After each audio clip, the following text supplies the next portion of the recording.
This video contains clips under fair use for commentary and analysis. All opinions are my own. Let's watch this. Monopoly has no winners. Like, yes, you can win, but as soon as you're the only person left, all you have is a bunch of money that can't go anywhere and a bunch of property that nobody can use. And I think some people are forgetting that once you own everything, there's nothing left to do with it. Plus, everybody hates you. Has anybody else just seen like 1,000 TikToks from 1,000 different experts and 1,000 different people struggling, explaining how our economy is like in a free fall collapse and AI is going to take like 80 million jobs away in the next 2 years? And right now, for the first time since 2020, there's more people that are unemployed than there are jobs. So I keep hearing all this shit. And does anybody else just like, what the fuck is going to happen? Because billionaires are becoming trillionaires and you and I can't afford to eat. And restaurants are shutting at rapid pace. Small businesses are shutting at rapid pace. They're literally killing the middle class. And you can tell how healthy an economy is based on the middle class. And I just hate that the people that are saying this is all by design aren't sounding so cuckoo anymore. Because when we can literally sit around and find out that Elon Musk is becoming a trillionaire and we aren't going after him with pitchforks and ripping him apart limb from limb, that is a problem. Can you imagine not being happy with $100 billion?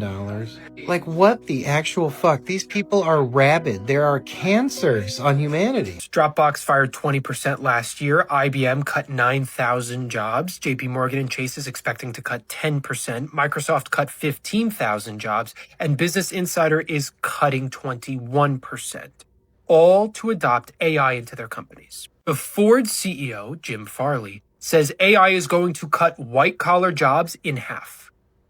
Anthropic's CEO says unemployment could spike to 20%. We are living in a time in the US where the president wants everyone to work to earn things like healthcare, education, and food, while we are actively on the precipice of most people not having to work. Amazon just deployed their 1 millionth robot in a fulfillment center. Automation can be good, so long as we also include universal healthcare and universal basic income. Because otherwise, where does the money go? How do people buy things if robots do the jobs? As much as a billionaire's greed is insatiable, they quite literally cannot have it all. Because like Monopoly and the entire point of the game, when you own everything, you own nothing. Every single year on March 15th, we'll crunch the numbers, read the spreadsheet, whoever on paper is the richest person in this country gets publicly sacrificed. I think that would really sort out a lot of our problems. Can you imagine the fucking philanthropy that would go on if there's a race, not necessarily to the bottom, but a race from the top amongst all these billionaire cunts in this country? If the Musks and the Bezoses and the Zuckerbergs of the world and the Peter Thiels and all these assholes, Bill Gates, fucking pick your poison. All these guys understand that they're on the fucking clock. Can you imagine? Because there's a balancing act. They're clearly not going to give it all away to the point of being fucking poor. They're not going to be a poor like one of us. But they're like, oh, if I could just be a little less rich than the fucking guy next to me, I might make it. I might survive. So that's people are constantly asking me, what's the solution? What are we going to do? That's it.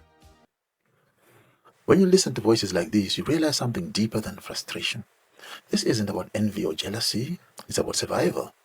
Because when billionaires become trillionaires, while small businesses collapse, when AI takes jobs faster than new ones are created, and when the middle class, the backbone of any healthy society, is being erased, we are forced to ask, who is the system really working for? We've reached a point where inequality is so extreme, it feels like a rigged game of Monopoly.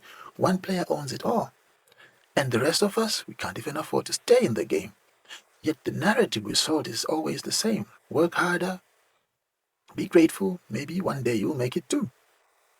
But here's the truth. If the system only works for the ultra-wealthy, then it doesn't work at all. That's why so many people are calling out greed for what it really is, a cancer. A society that allows a handful of people to hoard unimaginable wealth while millions can't afford the rent, food, or health care, that society is not sustainable. It's not about punishing success, it's about redefining success so that it doesn't come at the cost of everyone else's dignity. So here's a key takeaway. Either we start demanding change, policies that protect workers, redistribute opportunity, and regulate unchecked greed. We keep watching the rich eat while the rest of us starve. The question is no longer if we can afford to challenge them. The question is, can we afford not to challenge them? Let me know what you think in the comments below.